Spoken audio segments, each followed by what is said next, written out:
எங்க பாண்டியனோட பிறந்தநாள் விழா நல்லபடியா முடியுது. இங்க பாண்டியன் வந்துட்டு தனக்காக இவ்வளவு விஷயம் செஞ்ச தன்னுடைய மருமகள பத்தி ரொம்பவே பெருமையாவும், சந்தோஷமாவும் நினைக்கிறாங்க.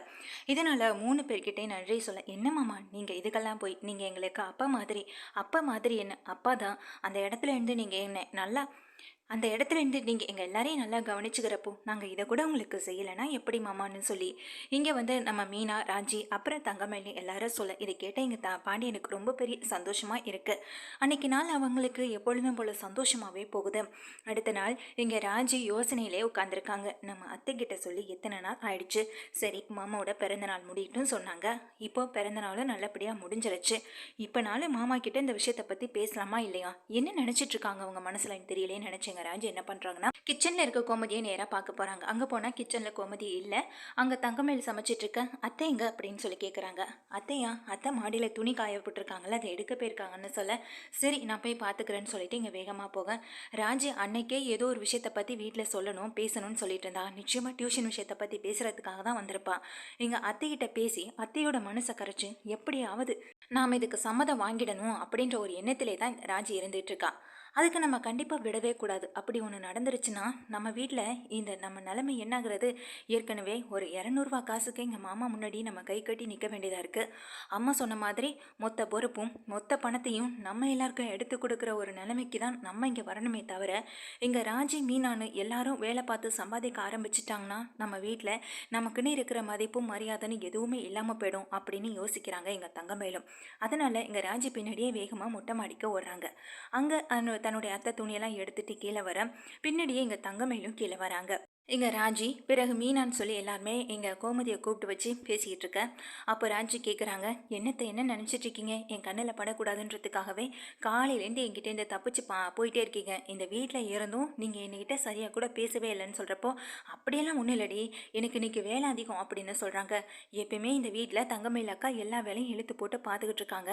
அப்படி என்ன இன்னைக்கு உங்களுக்கு வேலை அதிகம்? என்னத்தை சமாளிக்கிறீங்களா அப்படின்னு சொல்லி கேட்குறாங்க. இதை கேட்ட எங்கள் மயிலும் சரி, இங்கே அதே நேரம் மீனாவும் என்ன ராஜி அப்படின்னு கேட்க, என்னக்கா எதுவுமே தெரியாத மாதிரி நீங்களும் சொல்கிறீங்க? மாமா கிட்ட டியூஷன் விஷயத்தை பற்றி பேசுகிறேன்னு அத்தா சொன்னாங்களா இல்லையா?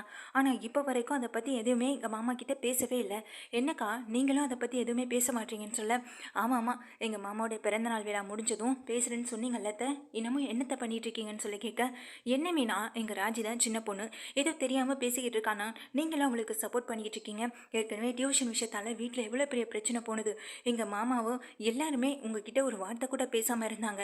இப்போ என்னடானா நீங்கள் அப்படின்னு சொல்லி இங்கே சொல்ல வரப்போ அதுக்கு மீனா சொல்கிறாங்க, அதே நாங்கள் வீட்டில் சொல்லாமல் விட்டதுனால வந்த பிரச்சனை. ஆனால் இந்த தடவை அப்படி இல்லையே, நாங்கள் சொல்லிட்டு செய்யலான்னு தான் இருக்கோம்.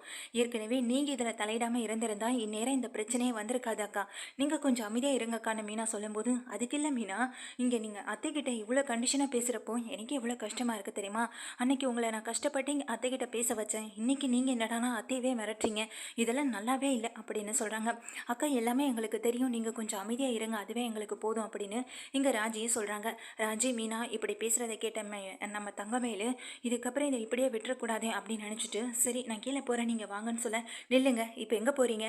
இப்போ இந்த விஷயத்த போய் கீழே மாமாட்ட நீங்கள் சொல்ல போகிறீங்களா? அப்படி நீங்கள் சொன்னீங்கன்னா அப்புறம் நாங்கள் உங்ககிட்ட எப்போதுமே பேச மாட்டோக்கான்னு சொல்ல, அதுக்கு எங்கள் தங்கமேலும், இல்லை ராஜி நான் எதுக்கு சொல்ல போகிறேன், அதெல்லாம் நான் சொல்ல மாட்டேன்னு நின்றுட்டுருக்காங்க. இங்கே பாருங்கத்த, இப்போ நீங்கள் சொல்கிறீங்களா இல்லை நாங்களே போய் மாமாட்ட கேட்கவா அப்படின்னு சொல்கிறப்போ, இன்றைக்கி ஒரு நாள் டைம் கொடுங்கடி, நான் நைட்டு அவர்கிட்ட பக்குவமாக எடுத்து பேசி சொல்லி புரிய வைக்கிறேன் அப்படின்னு சொல்ல, இங்கே மீனாவும் போனால் போகுது விடு ராஜி, பாவம் அத்தையும் பார்க்க கொஞ்சம் பாவமாக தானே இருக்குது, அவங்களுக்கும் கொஞ்சம் டைம் கொடுக்கணும்ல அப்படின்னு ராஜிக்கிட்ட மீனாவும் சொல்கிறாங்க.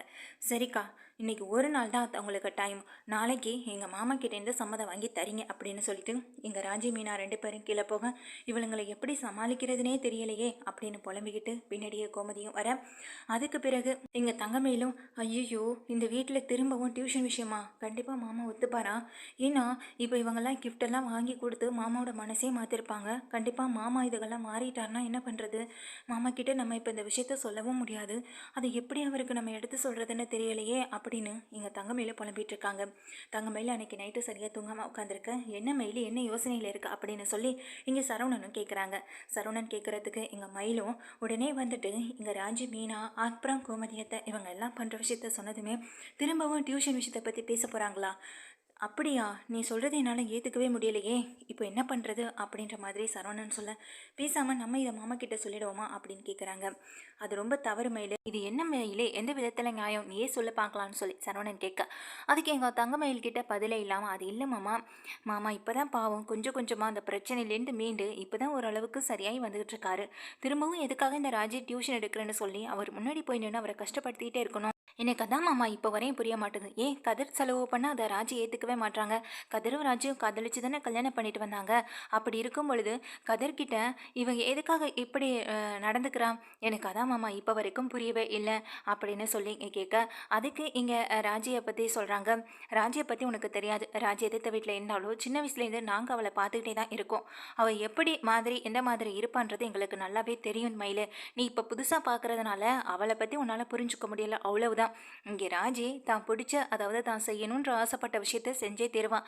அதுக்காக தான் இப்படி டியூஷன் விஷயத்தில் அவள் விடாப்பிடியாக நின்றுட்டும் இருக்கான். அதில் சம்பாதிக்கணுன்றது அவளுடைய ஆசையாகவும் இருக்குது. அந்த ஆசையை நிறைவேற்றிக்கணுங்கிறதுக்காக தான் இப்போ அம்மா கிட்ட சொல்லி பேசவும் சொல்லியிருக்கா. நீ பேசாமல் இருமையில் அது அம்மா பார்த்துப்பாங்க. அம்மா பேசி சமாதானம் வாங்குறாங்களோ இல்லை அது எதில் போய் முடியுமோ தெரியல, அது அப்புறம் பார்த்துக்கலான்னு சொல்லிட்டு எங்கள் சரவணன் படுத்த தூங்க இந்த மாமாவுக்கு எதுவுமே புரிய மாட்டுது. எப்போ இதை பேசினாலும் தூக்கம் வருதுன்னு சொல்லிட்டு தூங்கிட்டே இருக்காரே தவிர நம்ம சொல்கிறத காது கொடுத்து கூட கேட்கவே மாட்டாரு. இப்போது இந்த டியூஷன் விஷயத்தில் நம்ம என்ன பண்ண முடியும் அப்படின்னு இங்கே தங்கமேலி யோசிக்கிறாங்க. அடுத்த நாள் இங்கே பொழுது விடுது. பொழுது விடிஞ்ச கையோட இங்கே எல்லாருமே ஹாலில் உட்காந்துருக்க. அப்போ ராஜி மீனா 2 பேருமே நிற்கிறாங்க. மொத்த பேரும் நிற்க இங்கே கண்ணை காட்டுறாங்க. ராஜி இங்கே நான் தன்னுடைய அத்தை கோமதி கிட்ட, கோமதி அப்படியே தலையை கீழே போட்டுட்டு நிற்க, இது சரியான கோவத்தை ஏற்படுத்துது எங்கள் ராஜுக்கு. எங்கள் தங்கமேல் பயங்கர சந்தோஷமாக இருந்துட்டு இருக்காங்க. என்னக்கா இன்னைக்கு வழக்கத்துக்கு மாறா உங்கள் முகத்தில் புன்னகப்பூவே பூத்துருக்கு அப்படின்னு சொல்கிறாங்க மீனா. இதை கேட்டதுமே இங்கே தங்கமேல் அப்படியா மீனா, அப்படியா தெரியுது என் முகத்தை பார்த்தா அப்படின்னு சொல்லி கேட்க, ஆமாக்கா எனி ஸ்பெஷல் அப்படின்னு சொல்லி கேட்குறாங்க. அதெல்லாம் ஒன்றும் இல்லை மீனா, நான் எப்பொழுதும் போல தான் இருக்கேன், உங்களுக்கு தான் என்னை பார்த்தா புதுசாக தெரியுது போலன்னு சொல்லிட்டு இருக்காங்க.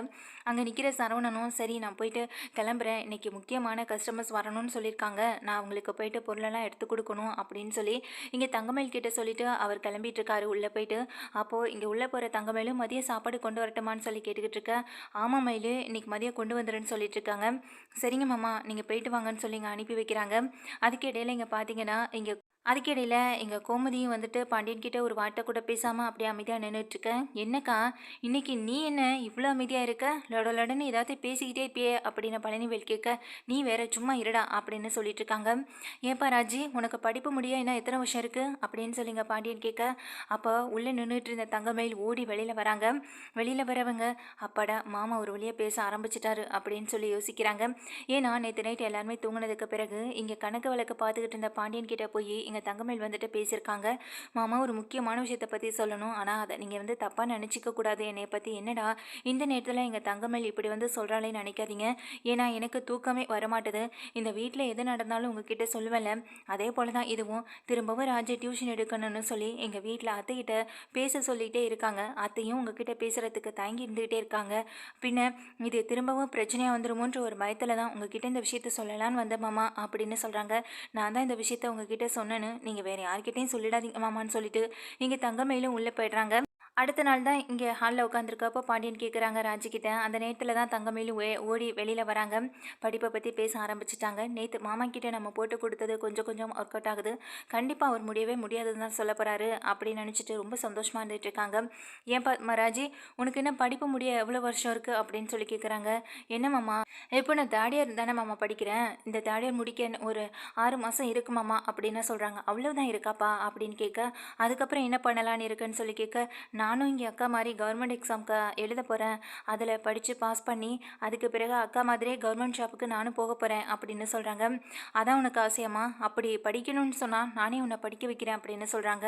மாமா என்ன வேறு ஏதேதோ பேசிக்கிட்டு இருக்காரு நினச்சிட்டு நிற்க, இங்கே கோமதி நம்ம மீனாவையும் ராஜையும் பார்க்குறாங்க. அப்படியே கெத்தா அப்படியே நின்று இங்கே சிரிச்சிட்ருக்கேன்.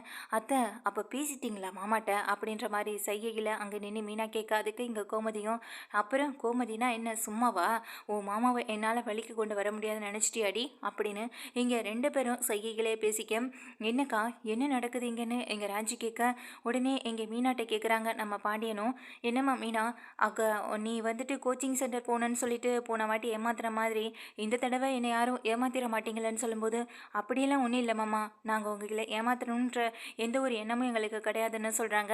என்னப்பா திடீர்னு அப்படின்னு செந்தில் கேட்க, எல்லாம் காரணமாக தாண்டா சொல்கிறேன். இங்கே நம்ம ராஜியும் அதே மாதிரி கவர்மெண்ட் எக்ஸாம் எழுதட்டும், அவங்க அதே போல் எக்ஸாம் எழுதி பாஸ் பண்ணி நல்ல வேலைக்கு போகட்டும். ஆனால் அதுக்கு இடையில நானும் ஒரு விஷயத்தை பற்றி பேசணும்ல, அதனால தான் கூப்பிட்டேன்னு சொல்கிறாங்க. என்ன விஷயம்னு சொல்லிட்டு இங்கே அவளை காத்துட்ருக்கப்பா, அப்பா மாமா நம்ம சொன்ன விஷயத்த தான் கேட்க போகிறாரு, கண்டிப்பாக ராஜை டியூஷன் எடுக்க விட மாட்டார் அப்படின்னு நினச்சிட்டு இருக்காங்க. ஏப்பா ராஜி, நீ போயிட்டு டியூஷன் எடுக்கணும்னு ஆசைப்பட்டல அப்படின்னு சொல்லும்போது, ஆமாம் மாமா அப்படின்னு சொல்கிறாங்க.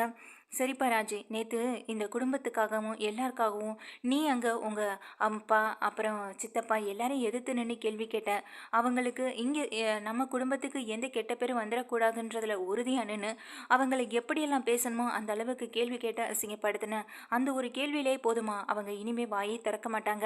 நம்ம குடும்பத்தை பற்றி பேசுகிறதுக்கும் நம்ம குடும்பத்துக்கு கெடுதல் நினைக்கிறதுக்கு கூட அவங்க தயங்கி தான் நிற்கணும். அந்த அளவுக்கு நீ அவங்கள காயப்படுத்துகிற மாதிரியான கேள்விகளை கேட்டுட்ட. இதுக்கப்புறமும் நான் எதுக்குமா இந்த விஷயத்தில் வந்துட்டு நான் உனக்கு இடைஞ்சலாகவே நின்றுட்டு இருக்கணும். நேற்று நைட்டு கோமதி என்கிட்ட எல்லா விஷயத்தையுமே சொன்னாப்பா அப்படின்னு சொல்கிறாங்க. இதை கேட்ட எங்கள் ராஜியை ரொம்ப ஆச்சரியத்தோட கோமதியை பார்க்க, கோமதி நல்லா சிரிச்சபடியே நின்றுட்டுருக்காங்க. உடனே கோமதி வந்துட்டு, என்னங்க விஷயத்த சொல்லுங்க முதல்ல அப்படின்னு எங்கள் பாண்டியன் கிட்ட சொல்ல, சரி சரி நான் சொல்ல வந்த விஷயத்த சொல்கிறேன். ராஜி வந்து வீடு விடா டியூஷன் போய் எடுக்கிறது தானே, நான் இப்போது எனக்கு அது ரொம்ப கஷ்டமாக இருக்குது. அது மட்டும் இல்லாமல் உங்கள் வீட்டில் என்ன சொல்வாங்களோ நினச்சி கவலைப்பட்டேன். அது மட்டும் இல்லாமல் எங்கள் கோமதி கொடுத்த ஐடியா கூட எனக்கு நல்லா தான் இருந்தது, அதனால தான் அதே நான் ஓகே பண்ணிட்டேன் அப்படின்னு சொல்கிறாங்க.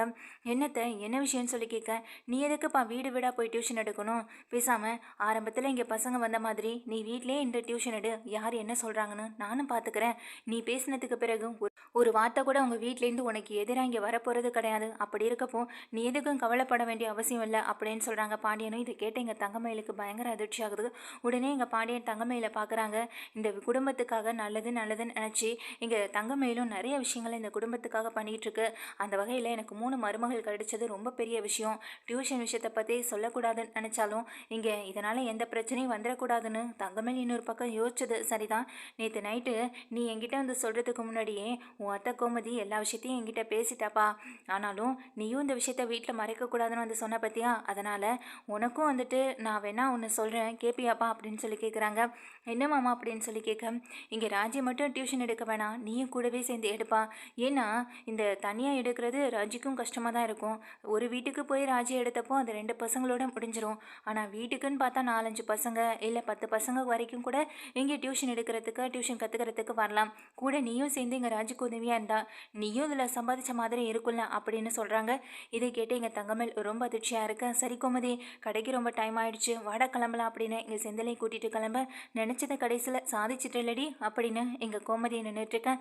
இங்கே கதிரும் பார்த்து சிரிச்சுட்டே அவரும் அப்படியே கிளம்பி போயிடுறாரு. அதுக்கு பிறகு இங்கே தங்கமயில் வந்துட்டு நைஸாக அந்த இடத்துலேருந்து விலகி போகலான்னு நினைக்கும் போது, நில்லுங்க தங்கமயிலக்கா அப்படின்னு எங்கள் மீனா சொல்கிறாங்க. அப்படியே தங்கமயில் நிற்கும் பொழுது இங்கே பக்கத்தில் வர மீனாவும் ராஜியும், எதுக்குக்கா திரும்பவும் எங்கள் விஷயத்தில் தலையிடுறீங்க, நாங்கள் தான் ஆரம்பத்துலேருந்து உங்ககிட்ட சொல்லிட்டு இருந்தோம்ல எங்கள் விஷயத்தில் தலையிடாதீங்க, நாங்கள் எங்கள் விஷயத்த பார்த்துக்குறோன்னு சொன்ன பிறகும் நீங்கள் எதுக்காக திரும்ப மாமா கிட்ட வந்து சொன்னீங்க அப்படின்னு கேட்க, விடுராஜி இப்போ தான் நம்மளுக்கு மாமாவே பர்மிஷன் கொடுத்துட்டார்ல, பின் எதுக்காக நம்ம இவங்கக்கிட்ட கோவப்பட்டு என்னாக போகுது, கூடவே இவங்களும் உனக்கு உதவி பண்ணுறத வேற சொல்லியிருக்காங்க, அப்புறம் இந்த நேரத்தில் நம்ம ஏன் இவங்கக்கிட்ட இதெல்லாம் பற்றி பேசிக்கிட்டு அப்படின்னு சொல்கிறாங்க. இன்னுமே நான் எப்படி சொல்லிட்டேன், என்னால் எப்படி ராஜிக்கெல்லாம் உதவி பண்ண முடியும், என்னால் வீட்டு வேலையை மட்டும்தான் சரியாக பார்த்துக்க கவனிச்சுக்க நேரம் இருக்கும், அதுவும் ஈவினிங் டைமில் எவ்வளோ வேலை இருக்கும் வீட்டில், அந்த டைமில் நானும் இங்கே வந்து சொல்லி கொடுக்க உட்காந்துட்டேன்னா அப்புறம் அத்தை பாவம் இல்லைன்னு சொல்கிறப்போ அதெல்லாம் ஒன்றும் பிரச்சனை இல்லடி, நேற்று நைட்டு உங்கள் மாமாட்ட நீ வந்து பேசும்பொழுது நானும் கேட்டுட்டு தான் இருந்தேன், சரி நம்மளும் இந்த இடத்துல எதுவும் பிரச்சனை பண்ண வேண்டாம்னு அமைதியாக இருந்துட்டேன், இப்போ சொல்லிடி எதுக்காக நீ எனக்கு முன்னாடி முந்திக்கிட்டு நீ அவர்கிட்ட வந்து சொன்னேன், நான் சொல்ல மாட்டேன் அவர்கிட்ட, நீங்கள் கோமதி கோவப்பட என்னத்தை நீங்கள் தயங்கி நின்றுதை பார்க்கும்பொழுது கண்டிப்பாக நீங்கள் சொல்ல போகிறதில்ல, இந்த தடவை நீங்களும் கூட்டு சேர்ந்து ஏதாவது பண்ணிடுவீங்களோன்னு நினச்சி தான் நான் மாமா கிட்ட ஓடி வந்து சொன்னேன் அப்படின்னு சொல்கிறாங்க. இங்கே பாருடி மயிலு, இந்த வீட்டில் இனிமேல் எந்த ஒரு விஷயமா இருந்தாலும் அதை நானே அவர்கிட்ட பேசிக்கிறேன், தேவையில்லாமல் அவர்கிட்ட நீ போய் இந்த மாதிரி விஷயங்களை சொல்கிறத நிறுத்திக்கோ, அதுதான் உனக்கும் நல்லது அப்படின்னு எங்கள் தங்கமயில் சொல்கிறாங்க. அத்தை அப்படின்னு சொல்லிட்டு இங்கே கலங்கி நிற்கிற தங்கமயில் கிட்ட எங்கள் கோமதி திரும்பவும் சொல்கிறாங்க, வீட்டு வேலையெல்லாம் கவனிச்சுக்கிறதுக்கு நான் இருக்கேன், இனிமே உன்னோட வேலை என்ன, எங்கள் கையில் பணம் இல்லை அப்படின்னு இங்கே சரவணன் கிட்ட சொல்லிட்டு வேற புலம்பிருக்கல்ல, அதை வேற அவர் சொல்லிட்டாரா, உடனே அம்மா கிட்ட போய் சொல்லலைன்னா தூக்கம் வராதே அப்படின்னு எங்கள் தங்கமயில் நினச்சிட்டு இருக்க. என்னடி யோசிக்கிறேன், அதான் கையில் வேற பணம் இல்லைன்னு சொல்லிட்டு இருந்தியா, அதுக்கு நீயும் டியூஷன் எடு, உன்னுடைய தேவைக்கு நீ டியூஷன் எடுத்து அதுலேருந்து வர பணத்தை வச்சு உன்னுடைய தேவைகளை நிவர்த்தி பண்ணிக்கோ. அது மட்டும் இல்லாமல் எங்கள் சரவணன் கொடுக்குற பணம் எல்லாமே என்கிட்ட தான் இருக்குது, அந்த பணத்தில் நான் கேட்டாலும் கொடுப்பேன் தான், அதை நான் கொடுக்கக்கூடாதுன்னு சொல்கிறதுலையோ இல்லை கொடுக்க மாட்டேன்னு சொல்கிறதுலையோ எந்த ஒரு உரிமை கிடையாது. ஆனால் சரவணன் என்கிட்ட கண்டிஷனாக சொல்லிட்டு தான் போயிருக்கான், நீயும் சேர்ந்து டியூஷன் எடுக்கிறதுனால உனக்கும் நல்லது தானே. இங்கே ராஜி வந்துட்டு கவர்மெண்ட் எக்ஸாமுக்கு படிக்க போகிறா, அதே எக்ஸாம் எழுத போகிறா, அவள் கூட சேர்ந்து நீ இது மாதிரி செஞ்சனா அது உனக்கும் நல்லது. அது மட்டும் இல்லாமல் இவ்வளோதான் படிக்க வச்ச மருமகளை வீட்டில் கொண்டாந்து வச்சு இப்படி கொடுமைப்படுத்துறீங்களேன்னு அக்கம் பக்கத்தில் இருக்கவங்களும் யாரும் எந்த வார்த்தையும் சொல்ல மாட்டாங்க. என்ன ராஜி, நான் சொல்கிறது சரிதானே சொல்லும்போது, ஆமாத்த நீங்கள் சொல்கிறது சரிதான், ஏன்னா இப்போ படிச்சுட்டு முழுக்க முழுக்க ஃபுல்லாக இங்கே கிச்சனில் நின்று வேலை பார்த்துட்டு இருந்தது ஊரில் உள்ளவங்களுக்கு தெரிஞ்சா, இதுக்கு எதுக்கு நீங்கள் படித்த பொண்ணாக பார்த்து கல்யாணம் பண்ணி வச்சுருக்கணும், படிக்காத பொண்ணை கல்யாணம் பண்ணி வச்சுருக்கலாமேன்னு ஆளாளுக்கு ஒன்று ஒன்று ஏதாவது பேசுவாங்க. அப்புறம் இதுவும் மாமாவுக்கு ரொம்ப அசிங்கம் தானே அத்தை, இந்த வீட்டில் நானும் வேலைக்கு போக போகிறேன், எங்கள் மீனாவும் வேலைக்கு போயிட்டு வந்துட்டுருக்காங்க, இங்கே வீட்டில் எல்லாருமே வேலை வேலைன்னு வேலையை மட்டுமே பார்த்துட்ருக்கப்போ இவங்க மட்டும் இப்படி இருந்தா ஏதாவது சொல்லுவாங்க அத்தை, அதுக்கு தான் நானும் சொன்னேன், நீங்கள் தங்கமயில் அக்கா என் கூட சேர்ந்து டியூஷன் எடுக்கும்போது அப்படியே எங்கள் மாமா என்னை கிளாஸ் போக சொன்னார்ல, அதே கிளாஸ்க்கு எங்கள் தங்கமயில் அக்காவையும் கூட்டிகிட்டு போக போகிறேன், அதுக்கப்புறம் அவங்களும் படித்து எக்ஸாம் எழுதட்டும் அப்படின்னு சொல்ல, அதெல்லாம் என்னால் முடியவே முடியாது, எனக்கு இந்த வேலையெல்லாம் செட் ஆகாது, என்னை ஆளை விடுங்க சாமி அப்படின்னு சொல்லிட்டு எங்கள் தங்கமயில் வேகமாக பதறி அடிச்சு ஓட, எங்கள் ராஜி மீனா 2 பேரும் நல்லா சிரிச்சுட்டே இருக்க, ஏண்டி சிரிக்கிறீங்கன்னு சொல்லி கேட்க, அது ஒன்றும் இல்லைத்தா, உங்களுக்கு எதுவும் தெரியாது அப்படின்னு சொல்லிட்டு நீங்கள் வாங்கக்கா போகலான்னு எங்கள் மீனாவை கூட்டிகிட்டு போக, என்னடி நடக்குது எங்கன்னு தெரியாமல் எங்கள் கோமதியும் கிச்சனுக்குள்ளே போக, அன்னைக்கு நீங்கள் சொன்னீங்கல்லக்கா எனக்கு தெரிஞ்ச ஃப்ரெண்டு அதே போல் தான் எங்கள் தங்கமயிலும் இருக்காங்கன்னு, அதான் இன்னைக்கு நான் அத்தையை வச்சு இப்படி ஒரு இதாக கொடுத்த அவங்களுக்கு பயத்தை, இனிமேல் நம்ம பக்கம் வலிக்கு பரவே மாட்டாங்க, இன்னொரு தடவை வந்தாங்கன்னா கையோட பிடிச்சு இழுத்து கூட்டிகிட்டே போயிடுவேன் அப்படின்னு சொல்கிறாங்க. இங்கே எங்கடி டியூஷனுக்கா அப்படின்னு சொல்ல, இல்லைக்கா நம்ம இப்போ கிளாஸ் வேற போகணும்னு சொல்லியிருக்கல, நான் அந்த கிளாஸ்க்கே கூட்டிகிட்டு போயிடுவேன் அப்படின்னு சொல்ல, இது நல்லா ஐடியாவை தாண்டி இருக்குது, இனிமேல் இவங்களை கண்ட்ரோல் பண்ணணும்னா இந்த மாதிரி ஒரு விஷயத்த சொன்னால் தான் அவங்க வாயை அடக்கிட்டு இருப்பாங்க, இல்லைனா நம்ம பேசிக்கிற விஷயம் எல்லாத்தையுமே மொத்தமாக கொண்டு போய் எங்கள் மாமா கதையில் கொட்டிடுவாங்க, பின்ன பிரச்சனை தான் வரும். இப்போ ஏதோ மாமா நீ போய் ஒரு நல்ல விஷயத்த செஞ்சதுனால தான் இன்னைக்கு உனக்கு அவங்க திரும்ப நல்லதை செஞ்சுருக்காங்க, அதனால் தப்பிச்சோன்னு நினச்சிக்கொடி, இல்லைனா எங்கள் தங்கமயில் அக்கா பண்ண பிரச்சனையில் கண்டிப்பாக இது பெரிய விஷயமா மாறி இருக்கும், அப்புறம் மாமா நம்மக்கிட்ட சுத்தமாக பேசாமலே போயிருப்பாரடி அப்படின்னு சொல்லிட்டு இருக்க, ஆமாக்கா இனிமேல் நம்ம பார்த்து தான் நடந்துக்கணும், அவங்க இருக்கும்போது உஷாராக பேசணும் அப்படின்னு எங்கள் ராஜியும் சொல்லிட்டு மீனாவே கூட்டிகிட்டு போகிறாங்க.